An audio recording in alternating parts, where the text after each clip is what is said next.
வணக்கம் வீர வணக்கம் வீர வணக்கம் வீர வணக்கம் வீர வணக்கம் வீர வணக்கம் மொழி போர் இருக்கு மொழி போர் இருக்கு மொழி போர் இருக்கு மொழி போர் இருக்கு வீர வணக்கம் வீர வணக்கம் வீர வணக்கம் வீர வணக்கம் வென்றெடுப்போம் வென்றெடுப்போம் வென்றெடுப்போம் வென்றெடுப்போம் வென்றெடுப்போம் வென்றெடுப்போம் வென்றெடுப்போம் கல்வி அதிகாரத்தை கல்வி அதிகாரத்தை கல்வி அதிகாரத்தை கல்வி அதிகாரத்தை வென்றெடுப்போம் வென்றெடுப்போம் வென்றெடுப்போம் வென்றெடுப்போம். இந்த ஆர்ப்பாட்டத்தில் பங்கேற்றிருக்கிறார்கள் என்பதை நாம் அனைவருமே உணர்கின்றோம். தமிழ்நாடு அரசு தமிழ்நாடு பள்ளிக்கூடங்களில் தமிழ் வழி கல்வி பிரிவு என்பதனுடைய எண்ணிக்கை குறைந்து வருவதை கருத்தில் எடுக்க வேண்டும் என்பதுதான் இந்த ஆர்ப்பாட்டத்தினுடைய மைய நோக்கம். அங்கொன்றும் இங்கொன்றுமாக தமிழ் மொழி தமிழ் வழி கல்வி பிரிவு இருக்கிறது.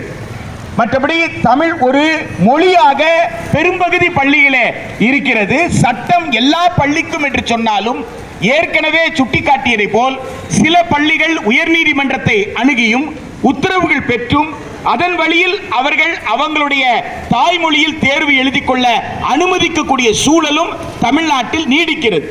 சட்டம் 2006ஆம் ஆண்டே வந்துருச்சு. 2006ஆம் ஆண்டு வந்த சட்டம் இன்றைக்கு 2026 வரைக்கும் அந்த சட்டம் முழுமையாக நடைமுறைக்கு வர இயலாத ஒரு சூழல் இருக்கிறது என்பதை தமிழ்நாடு அரசு கவனத்தில் எடுத்துக்கொள்ள வேண்டும் என்பதுதான் இந்த ஆர்ப்பாட்டத்தினுடைய மிக முக்கியமான நோக்கம். மொழி அழிகிறது என்றால் இனம் அழிகிறது என்பது உலகத்தில் இருக்கிற அனைவருக்கும் தெரிந்த ஒரு உண்மை. அது ஹிட்லர் தொடங்கி ஒரு இனத்தை அழிப்பதற்கு அந்த மொழியை அழிக்க வேண்டும் என்பதுதான் அவருடைய தந்திரமாக அவருடைய செயல் திட்டமாக இருந்தது. பிரெஞ்சு மொழியின் உள்ளே எழுந்த ஒரு சிறிய கதை அதை நமக்கு ரொம்ப தெளிவாக எடுத்து சொல்லும். அந்த ஆசிரியர் கடைசி நாள் பாடம் நடத்திட்டே இருப்பாரு. அப்ப சொல்லுவாரு, இத்தனை நாள் நான் பிரெஞ்சு மொழியை படிக்க சொன்னேன், நீங்க யாரும் கவனம் செலுத்தல. இன்றைக்கு என்னுடைய வகுப்பறை என்பது குழுமி இருக்கிறது. அது ஒரு தொடக்க பள்ளி. அந்த தொடக்க பள்ளியில குழந்தைகள் மட்டும் இல்லாமல் அந்த ஊர் தலைவர்கள் எல்லாம் குழுமி இருக்கிறாங்க. அப்போ அவர் சொல்லுவாரு, இது கடைசி பாடம், இனி நீங்கள் கேட்டால் கூட நான் பிரெஞ்சு மொழியை நடத்த முடியாது என்று அவர் சொல்லி முடிக்கிற நேரத்தில் ஹிட்லருடைய படைகள் அந்த நகரத்திற்குள்ளே நுழைந்து கொண்டே இருக்கும். அதுதான் அந்த கதையினுடைய இறுதி காட்சியா இருக்கும். லாஸ்ட் லெசன் என்ற கதை. ஒரு மொழியை அழித்தால் அந்த இனம் அழியும். அப்படித்தான் ஐரோப்பாவில் பல தேசிய இனங்களுடைய அடையாளங்கள் அழிக்கப்பட்டிருக்கு. அப்படித்தான் ஆசியாவில் பல தேசிய இனங்களுடைய அடையாளங்கள் அழிக்கப்பட்டிருக்கு. இன்றைக்கு இந்தியாவில் தேசிய இன அழிப்பு என்பது மொழி அழித்தால் தேசிய இனம் அழிந்து போகும் என்பதுதான். தமிழ்நாட்டின் மீது சமஸ்கிருதத்தை விரும்புகின்ற சமஸ்கிருதத்தை உயர்த்தி பிடிக்கின்ற ஒரு சிறு கூட்டத்திற்கு தமிழ்நாட்டின் மீது அவ்வளவு வன்மம் என்ன என்று கேட்டால் இங்கே தமிழ் என்ற மொழி உணர்வு இருப்பதுதான். அவர் எந்த மொழியிலே படித்தாலும் எந்த மொழியிலே வேலை செய்தாலும் தமிழ் உணர்வு இன்றும் இருக்கிறது. அந்த தமிழ் உணர்வை எடுக்காமல் நாம் இந்த இடத்தில் ஆட்சிக்கு வர முடியாது என்கின்ற மிகப்பெரிய செயல் திட்டம் தான் இன்று வந்தே மாதரமாக நம் முன்னால் வந்து நிற்கிறது. வந்தே மாதரம் என்ற முழக்கத்தை தமிழிலே இது பாரத தாயை வணங்குதல் என்போம், மாநில தாயை வணங்குதல் என்போம் பாரதி மொழிபெயர்த்தார். அந்த ஒற்றை சொல்லுக்கு அர்த்தம் அவ்வளவுதான், அதற்கு மேல எதுவும் கிடையாது. ஒரு தாயை ஒரு நாட்டை தாயாக கருதுவதோ ஒரு நாட்டை வணக்கம் செலுத்துவதோ உத்தரவு போட்டு தான் செய்யணும். அதுவே அசிங்கம் இல்லையா? சட்டம் போட்டா நீ எழுந்து நிக்கலன்னா உன்னை தண்டிச்சிருவேன் அப்படின்னு ஒரு அம்மாவை பார்த்து அம்மாவுக்கு வணக்கம் சொல்றதுக்கு பெற்ற தாய்க்கு ஒரு குழந்தை வணக்கம் சொல்லலன்னா நாங்க உங்க மேல இந்த பிரிவின் மேல வழக்கு போடுவோங்க அப்படின்னு சொல்ல முடியுமா? அப்பொழுது இந்த இவ்வளவு கேவலத்தை திரு அமித்ஷா உள்துறை அமைச்சராக இருந்து செய்கிறார் என்று சொன்னால், திரு நரேந்திர மோடி அரசு செய்கிறது என்று சொன்னால், இன்றைக்கு இந்த நாட்டில் இருக்கக்கூடிய மிகப்பெரிய ஆபத்து என்ன என்பதை நாம் உணரணும். இன்று அரசு கல்லூரிகள் என்று பேசியவர்கள் ஒவ்வொருவரும் வலியுடைய உச்சத்திலிருந்து பேசினார்கள் என்பதை நாம பார்க்கணும். ஒரு பக்கத்தில் மொழியே இல்லாமல் செய்ய வேலை, அதற்குண்டான பல சூழல்கள் இங்கே இருப்பது. இன்னொரு பக்கத்தில் அந்த மொழியில படித்த குழந்தைக்கு வேலை கிடைக்க போறதில்லை. இப்ப அந்த குழந்தை 25 வயசுல எங்க போய் வேலை செய்யும்? இந்த வழிகள் எல்லாம் சாதாரண வழிகளா?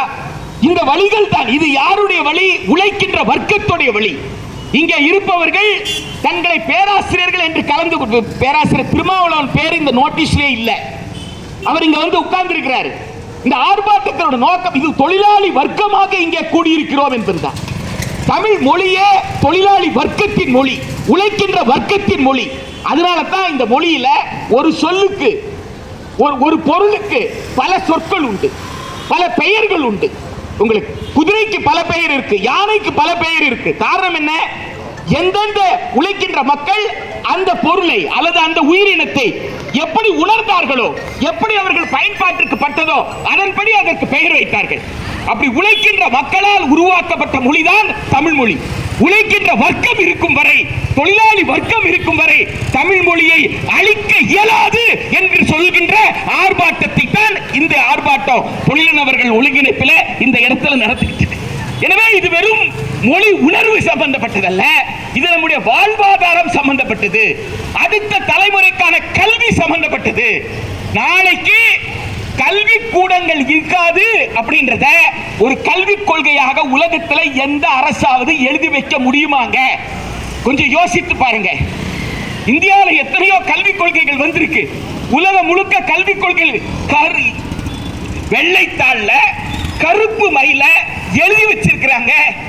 கல்விக்கு முழுசா நாங்க செலவு செய்ய மாட்டோம், அரசு செலவு செய்யாது அப்படின்னு பகிரங்கமா எழுதி வைக்கிறதுக்கு எங்க இருந்து உங்களுக்கு துணிச்சல் வந்தது? கொஞ்சம் யோசித்து பாருங்க. இன்று நாம் அண்ணா பொறியியல் கல்லூரியை பத்தி பேசுறோம், சென்னை பல்கலைக்கழகத்தை பத்தி பேசுறோம். மரியாதைக்குரிய பேராசிரியர் சிவகுமார் அவர்கள் பல ஆதாரங்களோடு தமிழ் வளர்ச்சிக்காக இந்த பல்கலைக்கழகங்கள் என்னென்ன பணிகள் செய்தன என்பதை எல்லாம் சுட்டிக்காட்டினார் இந்த இடத்துல. ஆனா இன்றைக்கு பிஸ்கிட் பாரத் சிக்ஷா அதிஷ்டான் என்கின்ற பெயர்ல நாடாளுமன்றத்தில் இருக்கிற மசோதா அது நாடாளுமன்ற நிலைக்குழுக்கு போயிருக்கு. சாதாரணமா நான் கேட்கிறேன், போலீஸ் ஸ்டேஷன்ல போயிட்டு நாம ஒரு மனு கொடுத்தோம்னு சொன்னா அந்த காவல்துறை அதிகாரி அங்க இருக்கிறவர் யாராக இருந்தாலும் சரி, அது ஹெட் கான்ஸ்டபிளா இருக்கலாம், தலைமை காவலரோ அல்லது ஆய்வாளரோ யாராக வேணாலும் இருக்கலாம், அவங்க சொல்லுவாங்க இது எங்க வரையறைக்குள்ள வரலைங்க, இந்த காவல் நிலைய எல்லைக்குள்ள கிடையாதுங்க, இதை நாங்க எடுக்க மாட்டோங்க அப்படின்னு சொல்லுவாங்க. மிஞ்சி போச்சுன்னா இன்னைக்கு ஒரு வழி என்ன இருக்குன்னா எடுத்துக்கலாம், ஆனா விசாரணைக்கு வேலை நிலையத்துக்கு கொடுத்து. இது எல்லோருக்கும் தெரிஞ்சிருதான். ஒரு இயற்பியல் வகுப்புல போயிட்டு ஒரு வணிகியல் பாடம் நடத்த முடியாது, இயற்பியல் வகுப்புக்கானது. அதுபோலதான் பல்கலைக்கழகத்தை ஒழுங்குபடுத்துற உரிமை நாடாளுமன்றத்திற்கு இல்லை. இன்றைய தேதி வரைக்கும் இல்ல, இன்றைய தேதி வரைக்கும் இல்ல. அரசமைப்பு சட்டத்தில் தெளிவா எழுதி வச்சிருக்கான், 32 வரிசை 32 அட்டவணை 2ல தான் பல்கலைக்கழகத்தை ஒழுங்குபடுத்துற அதிகாரம் இருக்கு. தன்னுடைய எல்லையே இல்ல, நாடாளுமன்றத்துக்கு உரிமையே இல்ல என்கின்ற போது, மாநில அரசின் உரிமை என்கின்ற போது அந்த பொருள் மீது நாடாளுமன்றத்தில் மசோதா எப்படி தாக்கல் செய்ய முடியும்? அதுதானே இங்க இருக்கிற கேள்வி. உங்களுக்கு யூனியன் லிஸ்ட்ல இருந்தா தானே, ஒன்றிய பட்டியல் இருந்தா தானே, பட்டியல் 1 இருந்தா தானே நாடாளுமன்றத்தில், பட்டியல் 3 இருந்தா தானே நாடாளுமன்றத்தில், பட்டியல் 2 மட்டுமே இருக்கிற ஒரு பொருள் மீது எப்படி நாடாளுமன்றம் சட்டம் இயற்ற முடியும்? கொஞ்சம் யோசித்து பாருங்க. எல்லாரும் என்ன சொல்லுவாங்கன்னா, ஐயா சொல்றதெல்லாம் கரெக்ட் தான், ஆனா கல்வி எங்க இருக்கு?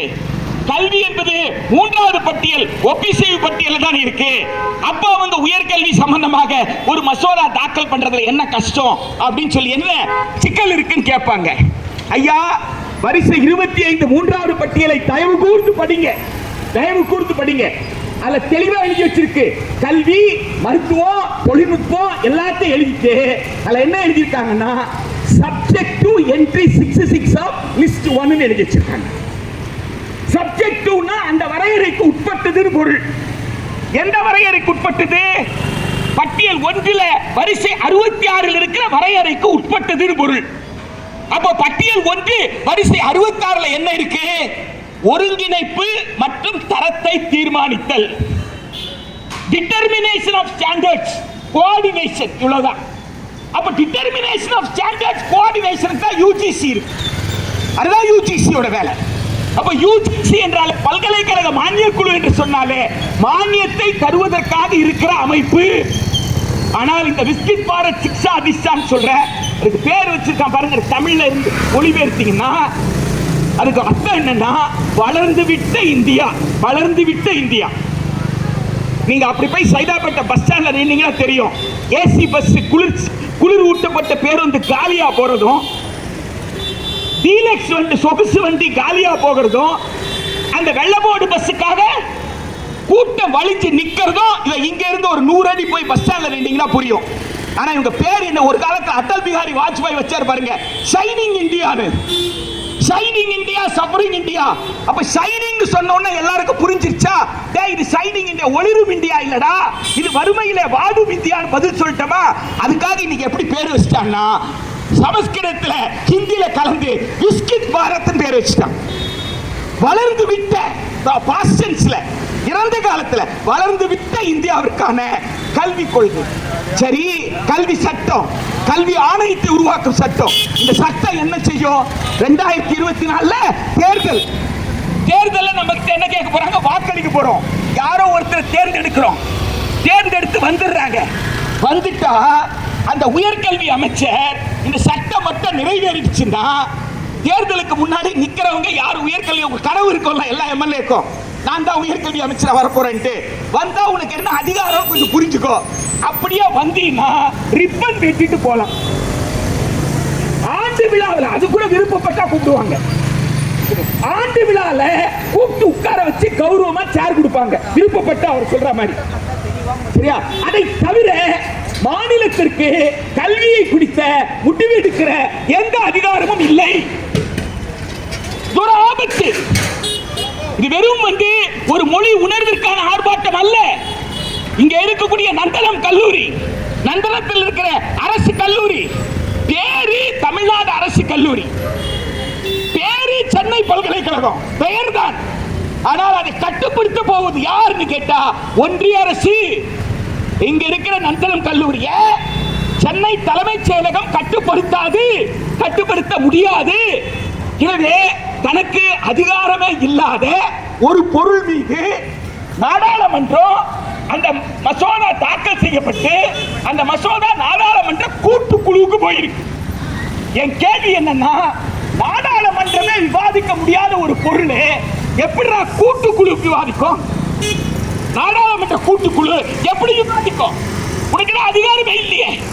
ஆனால் நாடாளுமன்ற கூட்டுக்குழுவில் இருக்கு. இப்ப அந்த கூட்டுக்குழு இந்த கூட்டத்தில் நாங்க கொடுக்க முடியாது, அடுத்த குளிர்கால கூட்டத்துக்குள்ள கொடுத்துருவோம் டைம் வாங்கி இருக்கிறாங்க, நேரம் வாங்கி இருக்கிறாங்க. இப்ப அடுத்த குளிர்கால கூட்டம் அதுக்குள்ள இந்த 5 மாநில சட்டப்பேரவை தேர்தலை முடிச்சுக்கலாம். அதான் உங்க கணக்கு.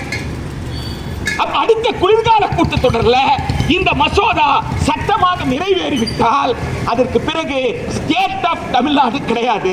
It is only an administrative unit of Union of India.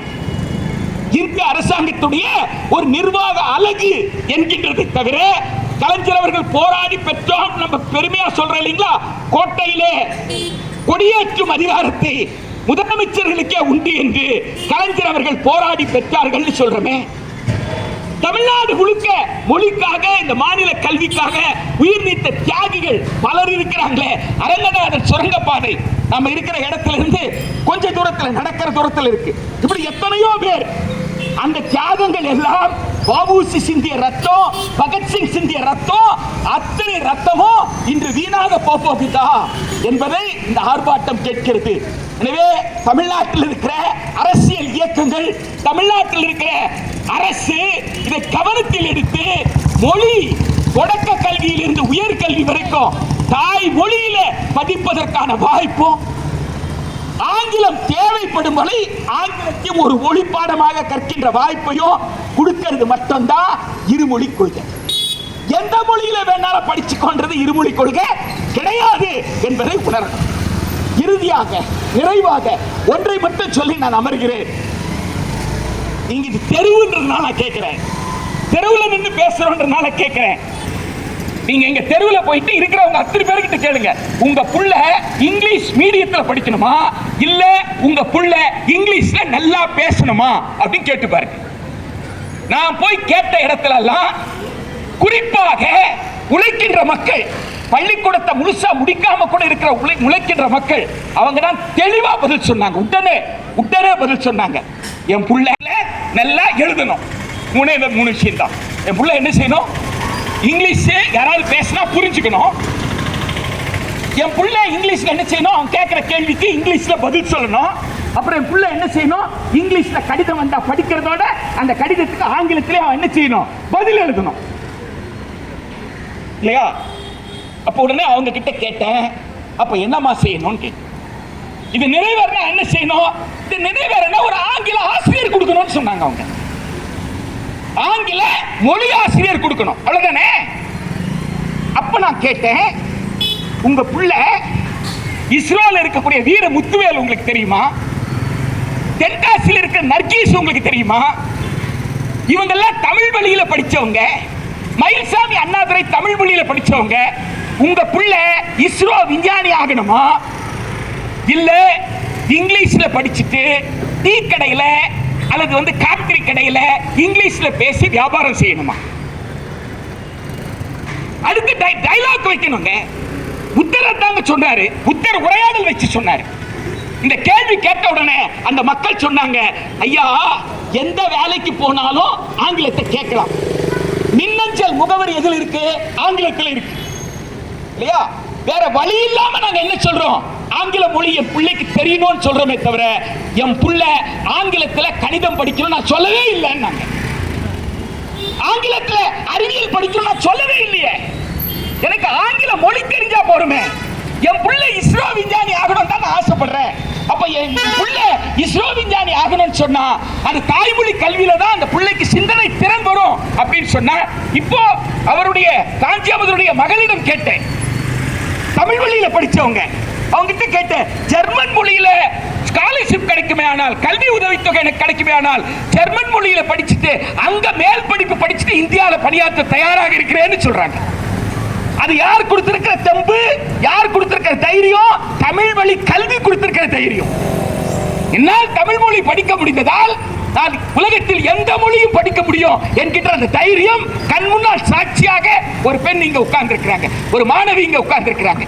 எனவே நண்பர்களே, நாம் தமிழ்நாடு அரசுக்கு சொல்லக்கூடியது ஒன்றுதான், மக்கள் கேட்பது ஆங்கிலத்தை ஒரு மொழியாக கற்க வேண்டும் என்பதை. ஆங்கில மீடியம் அல்ல.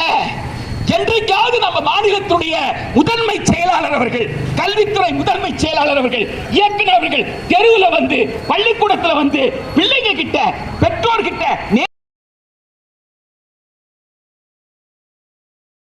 குறுஞ்செய்தி மூலமாக, எஸ்எம்எஸ் மூலமாகத்தான் ஆங்கில பிரிவு தொடங்கப்பட்டதே தவிர சட்டத்தில்